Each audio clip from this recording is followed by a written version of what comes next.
तो हेलो दोस्तों, स्वागत है आपका RS में। आज हम लेके आए हैं प्रश्नावली 1G क्लास 12।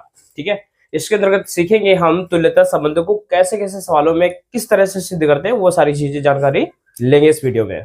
ठीक है, और वीडियो पसंद आए तो लाइक सब्सक्राइब करना मत भूलना। ठीक है, आप लाइक सब्सक्राइब करते हैं तो इससे हमें जो है तो कुछ मोटिवेशन मिलता है और आगे बनाने की भी इच्छा होती है वीडियो। ठीक है, इस तरह से देखते रहिए और बेहतरीन तरीके से अपनी तैयारी कीजिए। चलिए क्वेश्चन नंबर 1 देखते हैं। तो ये है पहला क्वेश्चन।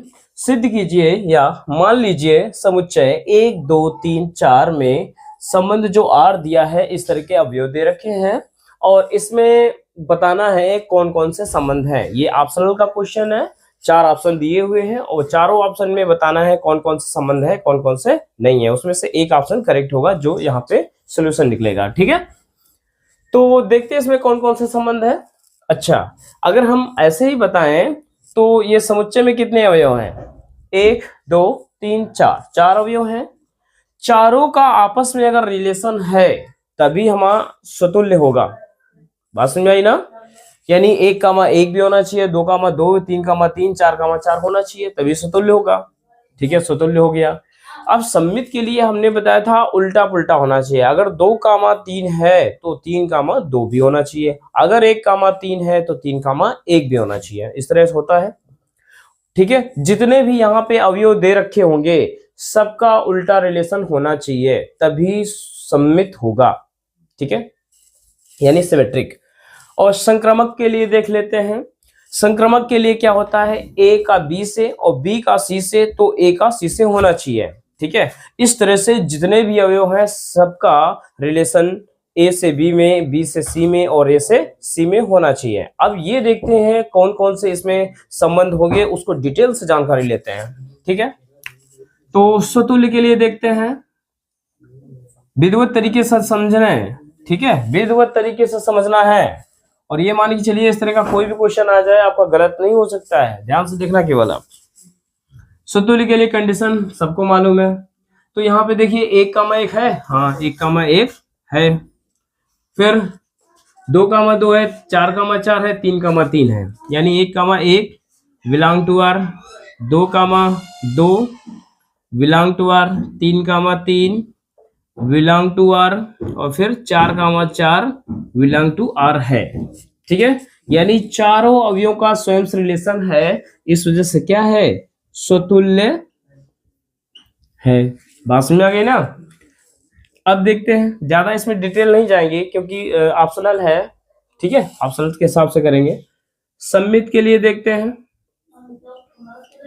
सममित, जिसको इंग्लिश में सिमेट्रिक बोलते हैं, इसको क्या बोलते हैं? रिफ्लेक्सिव। ठीक है, तो सममित के लिए देखते हैं। देखो A से B में बिलोंग टू R हो और B से A भी बिलोंग टू R होना चाहिए तभी तो हमारा संबंध जो सममित होता है। अब देखते हैं इसमें उल्टा पुल्टा मिल रहा है कि नहीं। तो देखिए 1, 2 है, 1, 2 है, लेकिन 2, 1 है क्या? नहीं है। 2, 1 है क्या? नहीं है, है ना? इसी तरह से 1, 3 है, लेकिन 3, 1 है क्या? नहीं है। तो सममित नहीं है। क्या है? सममित नहीं है। एक और बात, अब इस तरह के क्वेश्चन में सबके दिमाग में क्या होता है कि अगर बाय चांस 1, 2 है और 2, 1 भी होता तो क्या है? सममित है? अरे फिर भी नहीं होता। पता है क्यों? क्योंकि 1, 3 है ना, इसका भी 3, 1 होना चाहिए और ये भी मान लेते हैं 3, 1 भी होता, लेकिन यहाँ पे 3, 2 है ना, तो 2, 3 भी होना चाहिए। यानी जितने भी अवयव हों सबका उल्टा रिलेशन जरूर होना चाहिए तभी सममित होगा। बात समझ में आ गई ना? अब चलिए संक्रमक देख लेते हैं। संक्रमक सममित तो नहीं है। अब संक्रमक की बात करते हैं, संक्रमक है कि नहीं। तो संक्रमक के लिए हम कंडीशन लिखते हैं A, B belong to R है, मान लेते हैं। इसी तरह से मान लेते हैं B, C belong to R है, तो A, C belong to R होना चाहिए। अगर A comma C belong to R नहीं है तो सम्मित नहीं होगा, ओ संक्रमक नहीं होगा। देखते हैं आप कंडीशन में, ठीक है। तो देखते हैं, मान लेते हैं 1,3 है, ठीक है, 1,3 है, फिर 3,2 है, तो 1,2 भी है। हाँ, इसमें तो बन रहा है संक्रमक, लेकिन और भी कंडीशन देख लेते हैं ना। और भी कंडीशन देखेंगे तो क्या है, 1,2 के लिए भी देख लो, तो 2,3 भी है, तो 1,2 भी है। हाँ, यानी सभी में कोई भी अवयव ले लो, जैसे हम 3,2 ले लें, है ना, 3,2 ले लिया, फिर 2 से रिलेशन में है कोई, हाँ 2,2 भी है, 2,2 भी है, फिर क्या 3,2 है, हाँ 3,2 है, तो 3,2 बिलोंग टू आर, है कि नहीं। इस तरह से किसी का भी हम कोई भी अवयव लेंगे, सभी में ये क्रम उपस्थित है, ये पूरा पूरा संबंध सब में लागू हो रहा है सभी अवयव में, इस वजह से ये क्या है, संक्रमक है।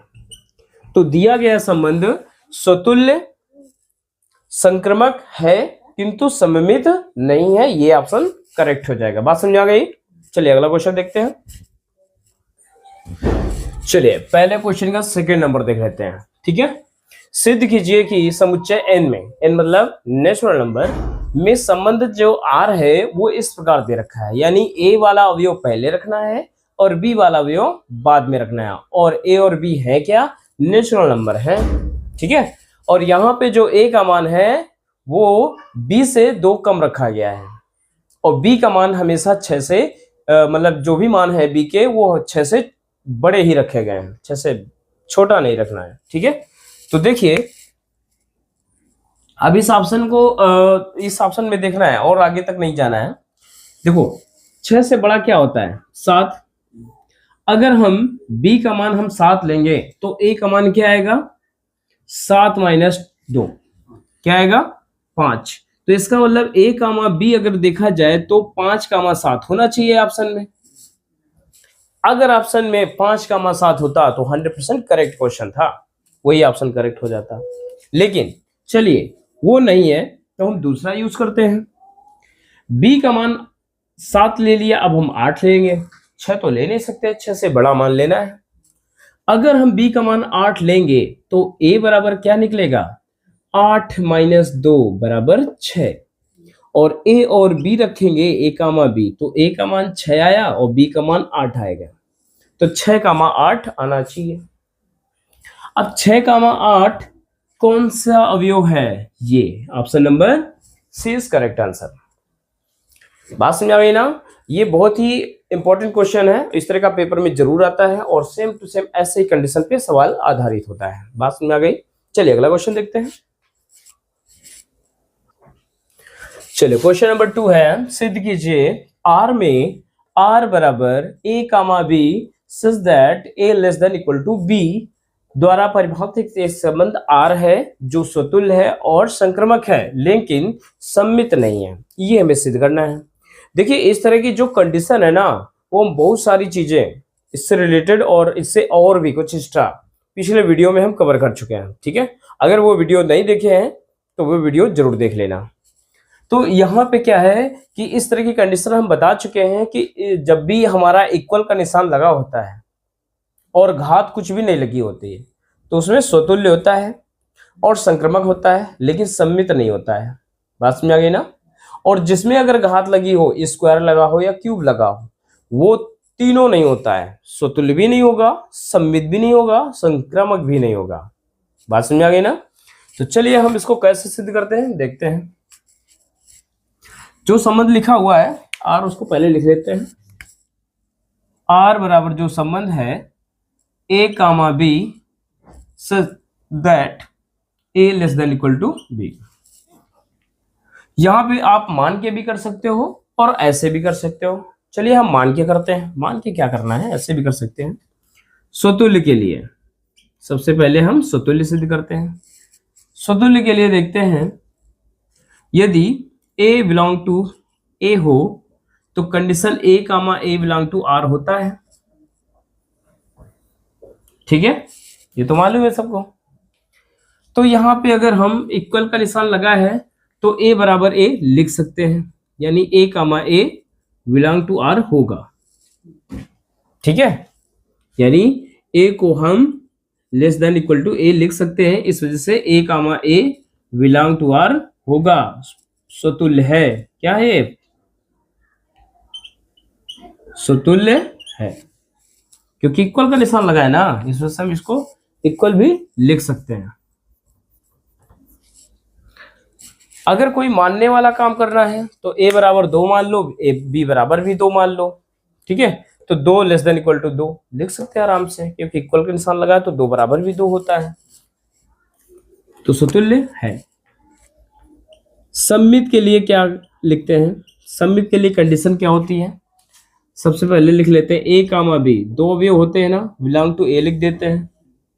फिर इसके बाद A comma B belong to R होता है और B comma A belong to R होता है, दोनों होते हैं, तभी सममित होता है। अब देखते हैं इस कंडीशन के साथ सममित है कि नहीं। तो यहां पे देखा जाए तो A less than equal to B ये दे रखा है, तो इसका मतलब A comma B belong to R तो होगा। ठीक है, यहां पे फिर क्या B कामा A लिख सकते हैं क्या? नहीं, B हमारा A का मान जो है B के बराबर भी हो सकता है और B से बड़ा भी हो सकता है, इसका मतलब यही तो है, B का मान बड़ा भी हो सकता है। लेकिन और B को हम पहले लिख दे, A को बाद में लिख दे, अब इसका मतलब क्या हो गया? इसका मतलब B का मान A के बराबर भी हो सकता है और A से छोटा भी हो सकता है। अच्छा ये बताइए, कोई चीज अगर बड़ी है तो वो छोटी कैसे हो सकती है? जो बड़ी है वो बड़ी ही रहेगी ना, तो इस वजह से ये कंडीशन हमारा फॉलो नहीं हो रहा है, तो इसका मतलब A comma B not belong to R होगा। इस वजह से फलन क्या होगा? संबंध जो है सममित नहीं होगा। बात समझ में आ गई होगी।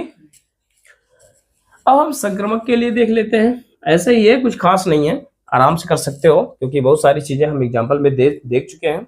अगर वो वीडियो आप नहीं देखे हैं तो अगर एक बार देख लेते हैं ना, तो ये मान के चलिए संबंध और फलन चैप्टर से आपको किसी भी तरह की कोई समस्या नहीं होने वाली है। यकीन ना हो तो आप देख लीजिए। संक्रमक के लिए बात करते हैं। संक्रमक के लिए कंडीशन क्या होती है? सबको पता है क्या? A comma B comma C belong to A हो। इसमें 3 अवयव के लिए, क्योंकि इसमें 3 अवयव ही लेते हैं। सममित में 2 अवयव लेते हैं, स्वतुल्य में सिंगल अवयव लेते हैं। ठीक है, अगर A B C तीनों A के अवयव हैं तो कंडीशन क्या होती है? A comma B belong to R होता है, B comma C belong to R होता है तथा A comma C belong to R होता है, तभी फलन हमारा संबंध हमारा क्या होता है? संक्रमक होता है। अब देख लेते हैं इस कंडीशन के अनुसार बनता है कि नहीं, देख लेते हैं। तो देखिए A less than equal to B, ये तो दिया है तो 100% सत्य है, तो A comma B belong to R तो होगा ही होगा।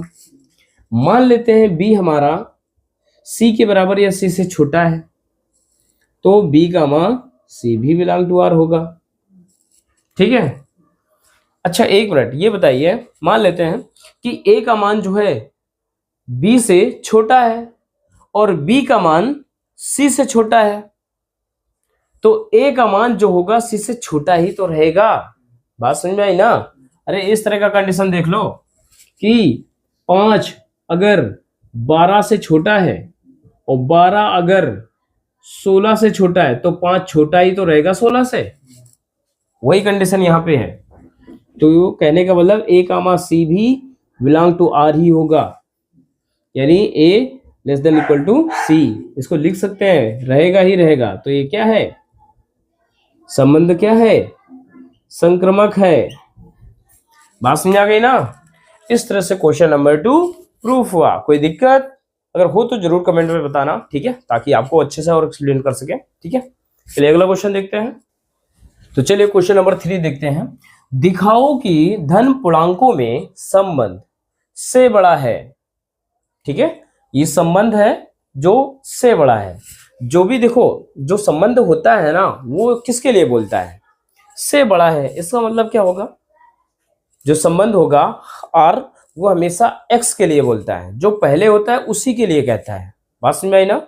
और ये चीज हम पिछले कक्षाओं में या पिछले वीडियो में बता चुके हैं अच्छे से, पिछले पार्ट में। ठीक है, तो संबंध से बड़ा है, इसका मतलब संबंध एक्स के लिए बोल रहा है, तो एक्स से बड़ा है। कौन बड़ा होगा, वाई बड़ा होगा।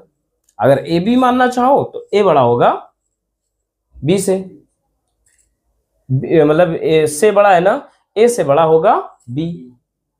बात समझ में आई ना। तो संक्रमक है किंतु ना तो सतुल्य है और ना ही सम्मित है, ये चीज हमें सिद्ध करना है। तो चलिए देखते हैं फिर सतुल्य के लिए। सतुल्य के लिए जो कंडीशन होती है क्या होती है, ए बिलोंग टू ए, तो ए कामा ए बिलोंग टू आर होना चाहिए। ठीक है, अब यहां पे अगर देखा जाए ए से बड़ा है, ए से बड़ा है, स्वयं से रिलेशन देखते हैं कि नहीं। अगर ए बी से बड़ा है, मान लेते हैं कंडीशन ये क्या है, ए जो है से बड़ा है ना, एक्स जो है वाई से बड़ा है, संबंध से बड़ा है यानी एक्स से बड़ा है, और एक्स से बड़ा है यानी ए से बड़ा है बी। मान लेते हैं इस तरह की कंडीशन है, ए से बड़ा है बी। ठीक है, ये हमेशा एक्स के लिए बोलता है या तो ए के लिए बोलता है, ए से बड़ा है बी।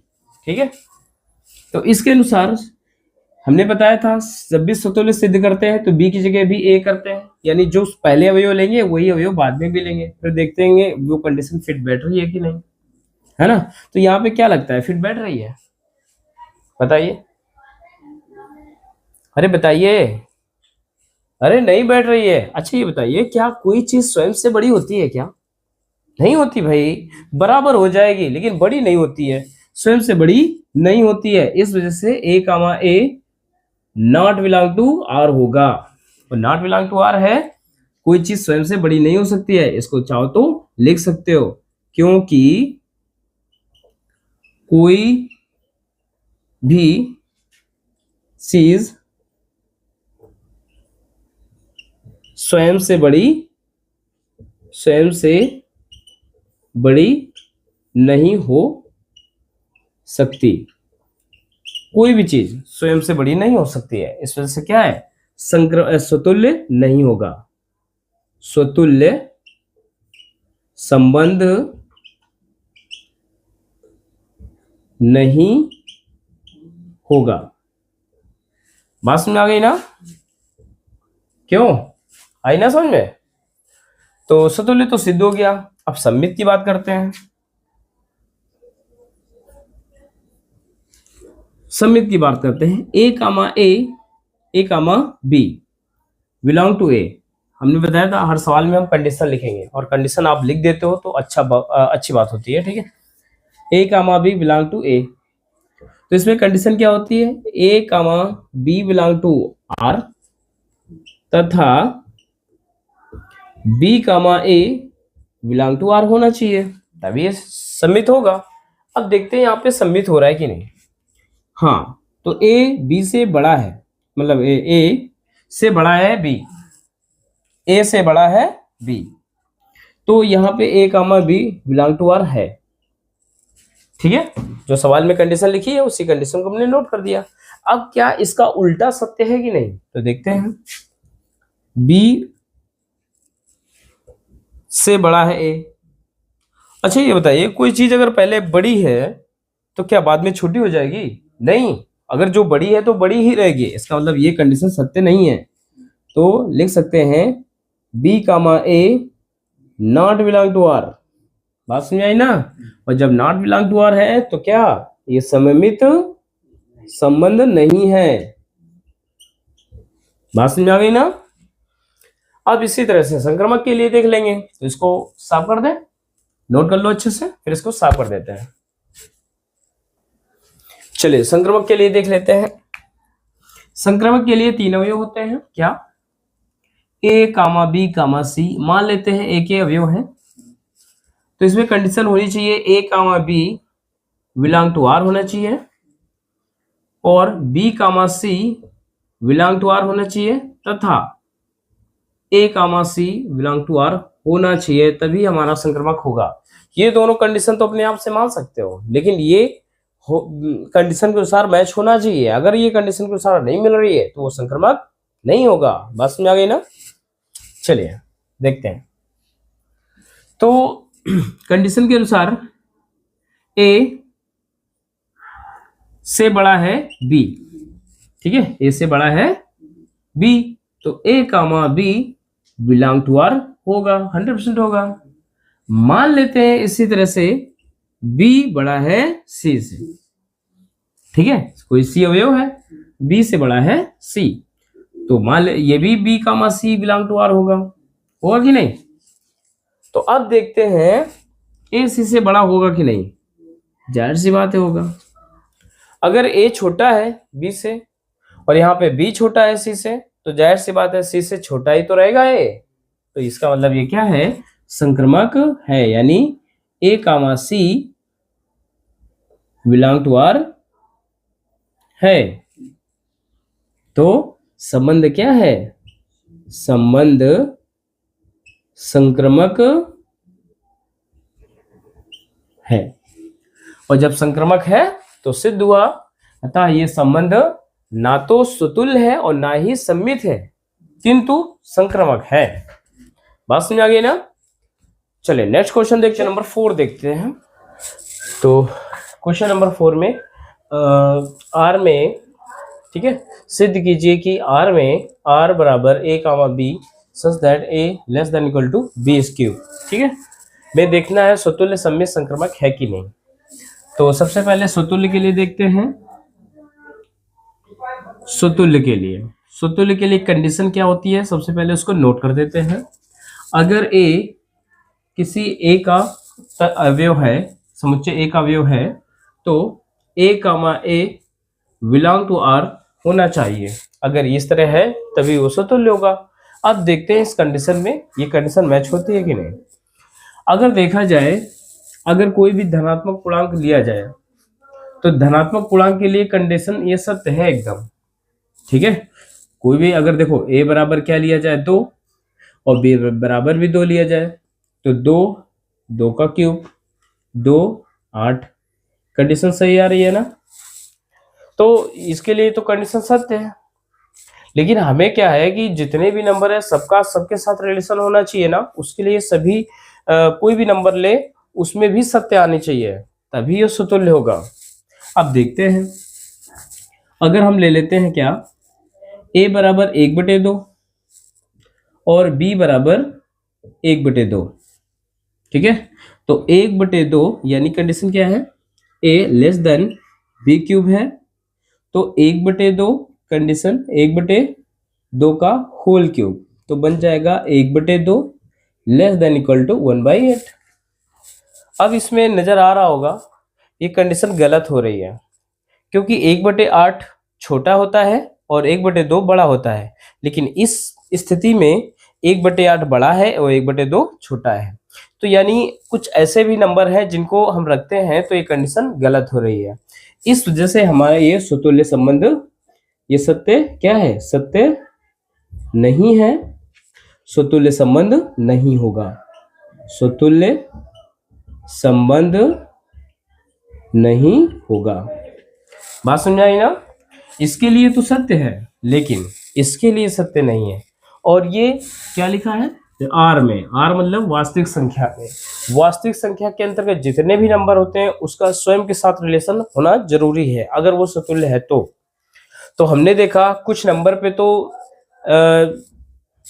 कंडीशन सही हो रही है, लेकिन कुछ जब बटे वाले नंबर लेते हैं तो ये कंडीशन गलत साबित हो रही है। इस वजह से ये हमारा स्वतुल्य संबंध नहीं होगा। अब सम्मित के लिए देखते हैं। चलिए सम्मित संबंध के लिए देखते हैं।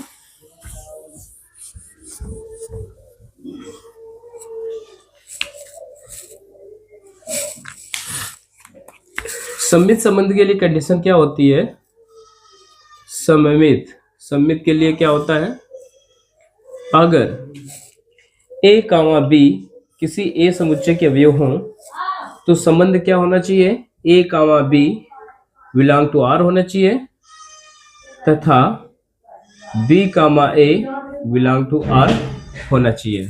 ठीक है, B comma A belong to R होना चाहिए। अब देखते हैं ये दोनों कंडीशन इसमें मैच हो रही कि नहीं। जब भी सम्मिश्र सिद्ध करते हैं तो पहली कंडीशन इस कंडीशन के ही अनुसार होना चाहिए और दूसरी कंडीशन फिर देखते हैं कि बन सकता है कि नहीं, दी हुई कंडीशन उस पर भी सत्य हो रही है कि नहीं।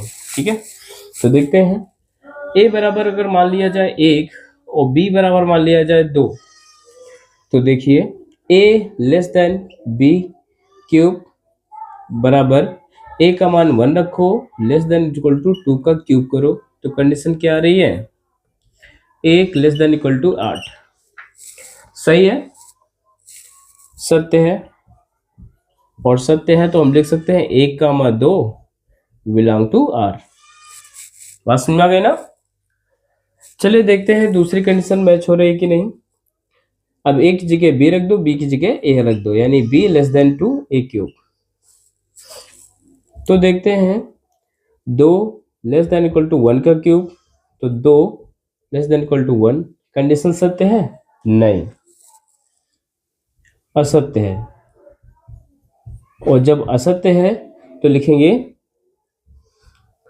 2 कामा 1 नॉट बिलोंग टू आर, सम्मित नहीं है। बात समझ में आ गई ना। इस तरह हम सम्मित सिद्ध कर लेंगे। हाँ, तो यहां पे ये मतलब है कि जो पहली जो कंडीशन हमने 1 और 2 माना है, ऐसे मानना है इनके मान जिस पे यहाँ पे अगर मान रखा जाए तो कंडीशन इसके अनुसार सही आनी चाहिए। ठीक है, पहली कंडीशन पे तो इसी के अनुसार ही लेना है। फिर देखते हैं उसको उल्टा करने पर कंडीशन सत्य हो रही है कि नहीं। तो हमने उसको उल्टा किया तो 2 और 1 यहाँ पे ऐसे रखा और देख लिया ये कंडीशन गलत हो रही है। इसका मतलब उल्टा पुल्टा अवयव नहीं मिलेंगे, केवल एक ही तरफ जैसे एक ही जैसे अवयव मिलेंगे। ठीक है, तो संक्रमक संबंध के लिए देखते हैं। हम संक्रमक सिद्ध करते हैं। थोड़ा संक्रमक के लिए कंडीशन थोड़ी सी जटिलता है, ये है कि ज्यादातर ये कंडीशन जो है सबके लिए एकदम कंप्लीट होगी, लेकिन कुछ ऐसे जो संख्याएं हम लेंगे उस पे ये कंडीशन गलत साबित हो रही है, इस वजह से ये संक्रमक नहीं होगा। ठीक है, तो यानी कहने का मतलब ये है ना कि सभी हम बहुत सारे अवयव ले सकते हैं, सब में कंडीशन मैच हो रही है, पूरी कंडीशन फुलफिल कर रही है संक्रमक के लिए, लेकिन कोई भी एक अवयव ऐसा मिल जाए जो इस कंडीशन को फॉलो ना करे तो फिर हमारा ये संक्रमक संबंध नहीं होता है, वही यहाँ पे है। देखते हैं, सबसे पहले कंडीशन लिख देते हैं। क्या है, a comma b comma c belong to a है। ठीक है, बिलोंग टू a है, तो कंडीशन होती है यहाँ पे a comma b belong to r और b कामा c भी बिलोंग टू r, लेकिन तथा a comma c belong to r होना ही चाहिए, अदरवाइज संक्रमक नहीं होगा। बात समझ आ गई। तो चलिए देखते हैं किस किस पे ये कंडीशन मैच हो रही है। a बराबर हम क्या मान लें, a बराबर 2 मान लो,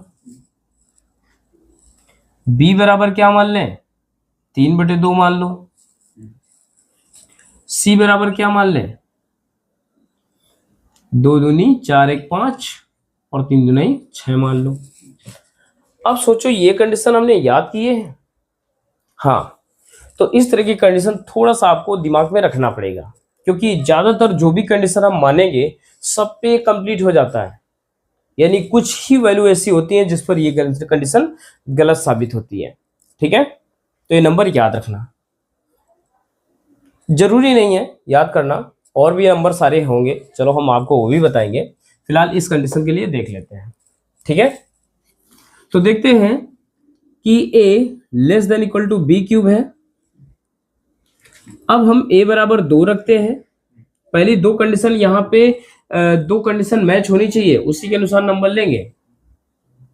देखना दोनों में मैच हो रही कि नहीं। लेस देन इक्वल टू 3/2 का होल क्यूब, तो यहां पे आएगा 2 लेस देन इक्वल टू 27/8। अगर हम 8 का भाग 27 में करेंगे तो 8 त्रिक 24, 3 बार तो जा ही रहा है, और 24 3 बचा 30 हो गया, 8 त्रिक 24 यानी 3.3 आएगा।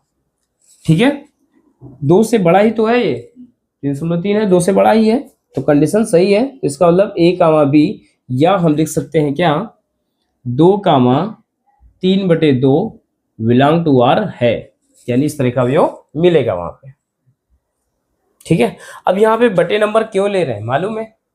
हम बटे नंबर क्या, दशमलव वाले नंबर कुछ भी ले सकते हैं, पता है क्यों?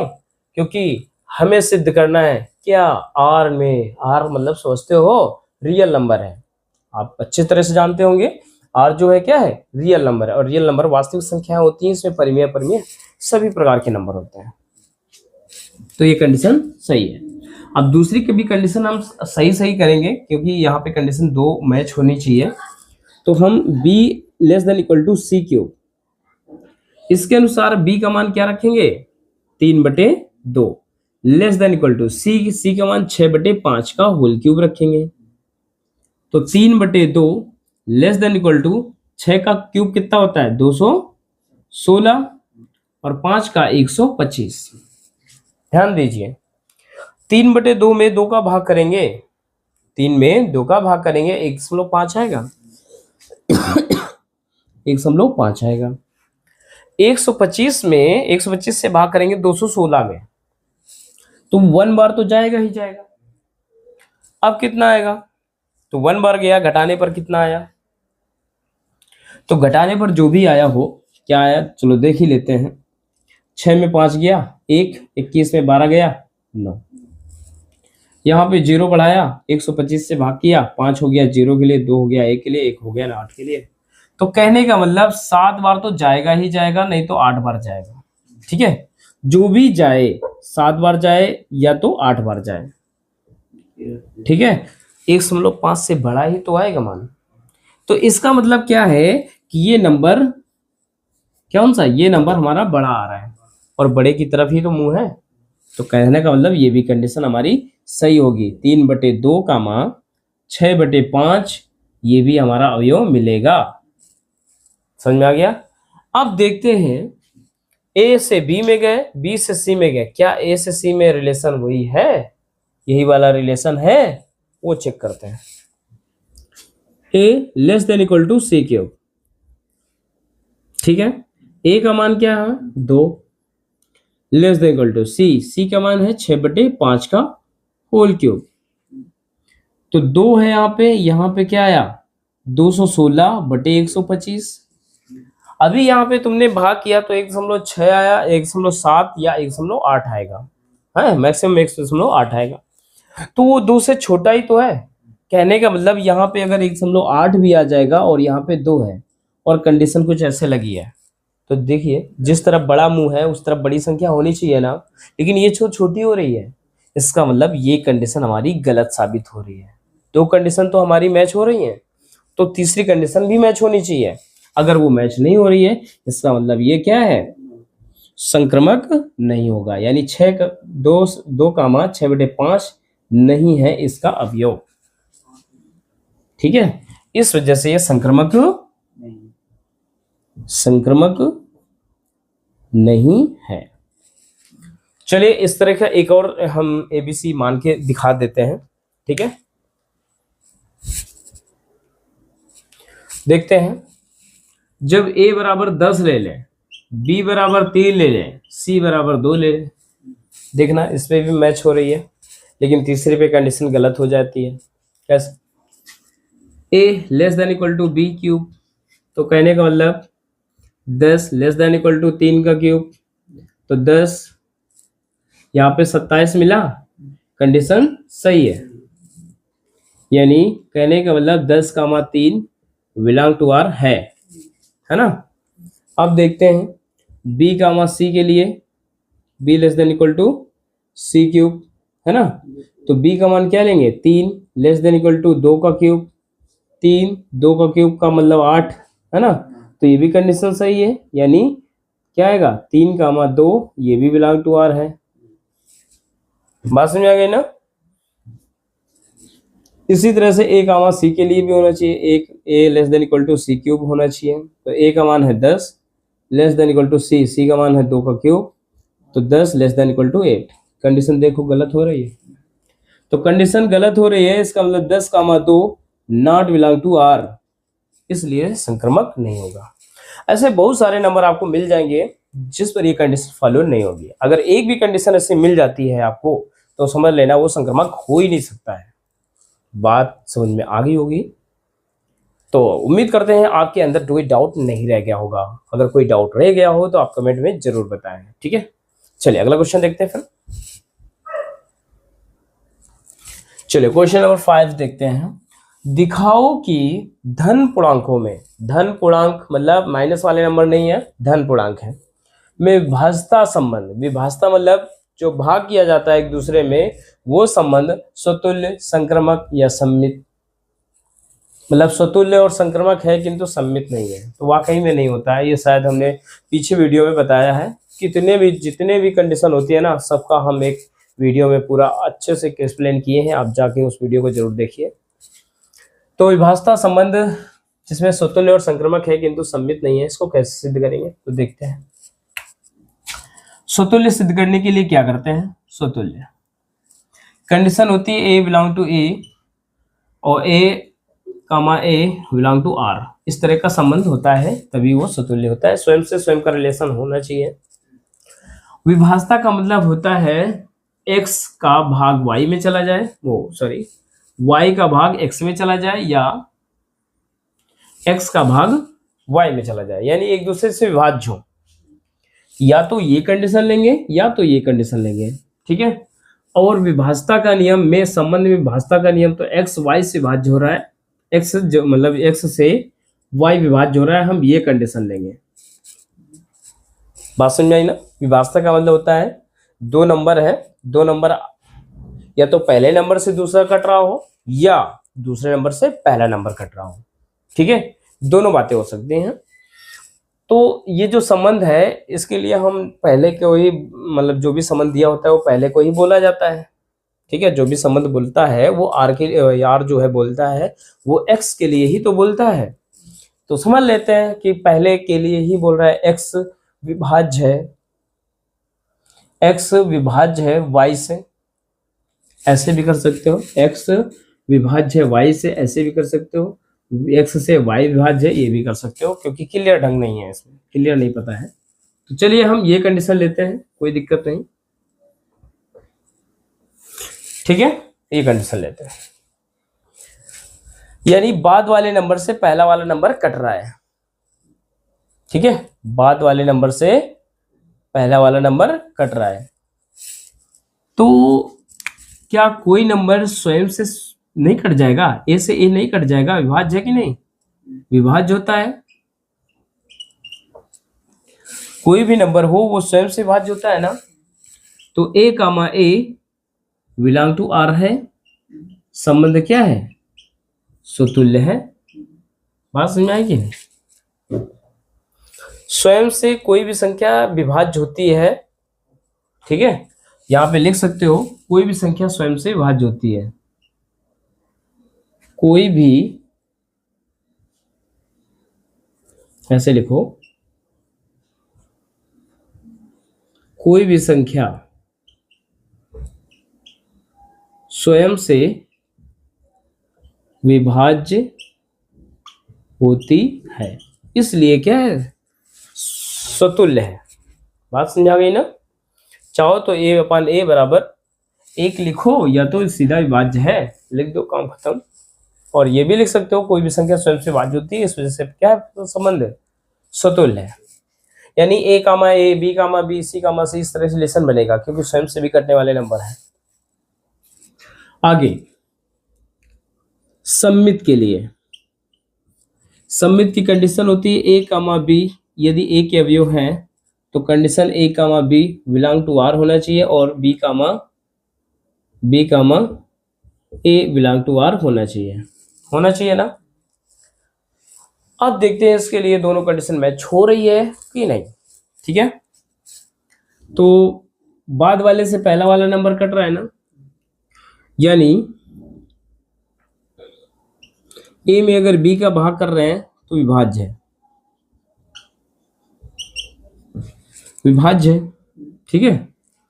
तो विभाज्य है तो इसका मतलब क्या लिख सकते हो, ए कमा बी बिलोंग टू आर। नीचे वाला है उससे भाग करते हैं, ए में तो कट रहा है, विभाज्य। कैसे कट रहा है, क्योंकि सवाल में ही बोल रहा था।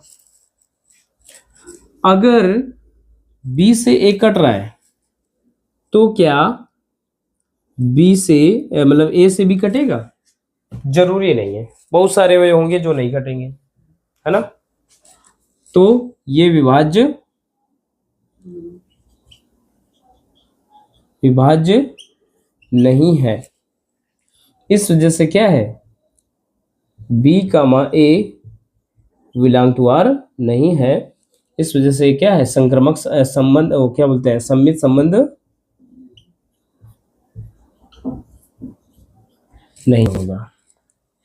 अच्छा, आपको अभी ये समझ में नहीं आया होगा, है ना। कोई भी डाउट हो तो बताइए, नहीं समझ में आया ना?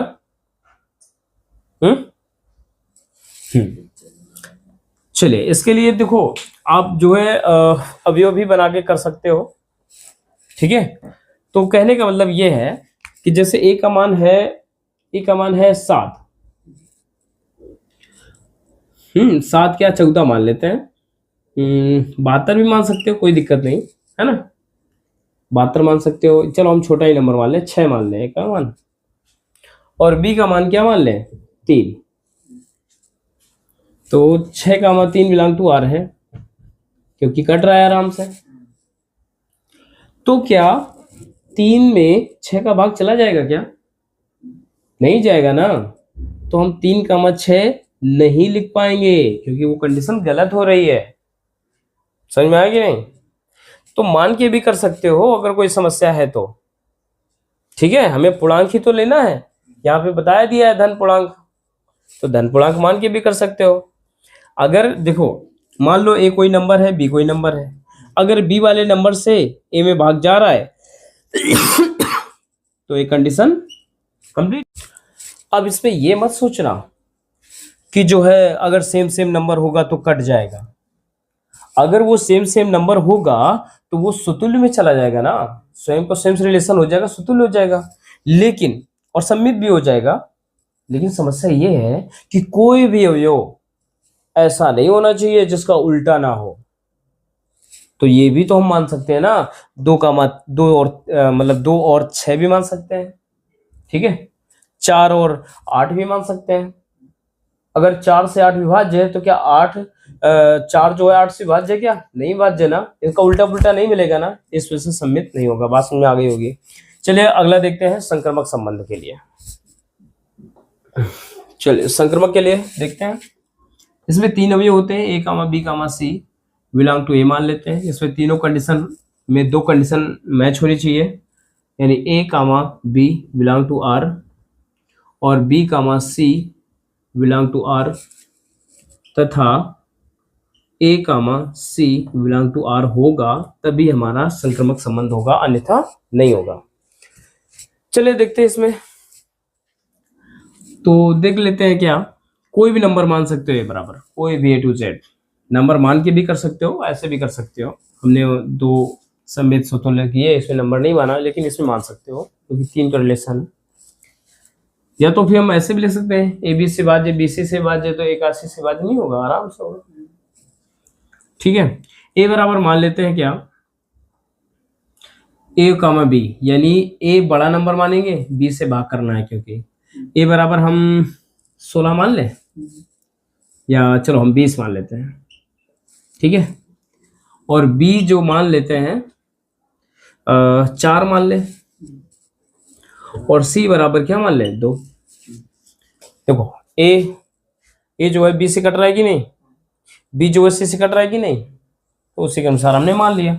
A to Z कोई भी नंबर ले हो, सब में कंडीशन मैच हो गई है, ठीक। तो देखते हैं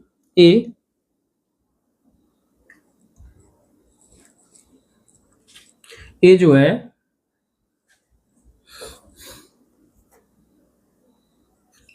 20 से भाज्य है कि नहीं, 20/4, 5 आ रहा है ना, विभाज्य है, विभाज्य है ना। तो इसको लिख सकते हैं 20,4 बिलोंग टू आर। समझ में आया। अब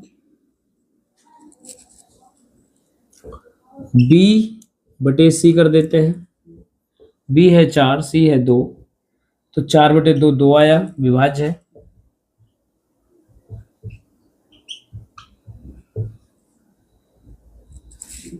विभाज्य है ना, तो विभाज्य है तो हम क्या लिख सकते हैं, 4,2 बिलोंग टू आर। तो क्या A C से विभाज्य नहीं होगा, तो A है 20/2, तो क्या आएगा 10, तो ये भी तो विभाज्य है, विभाज्य है। यानी 20,2 भी बिलोंग टू आर है, तो क्या है, संबंध संक्रमक है। ठीक है, बात समझ में आ गई ना। तो इस तरह भी हम सिद्ध कर सकते हैं।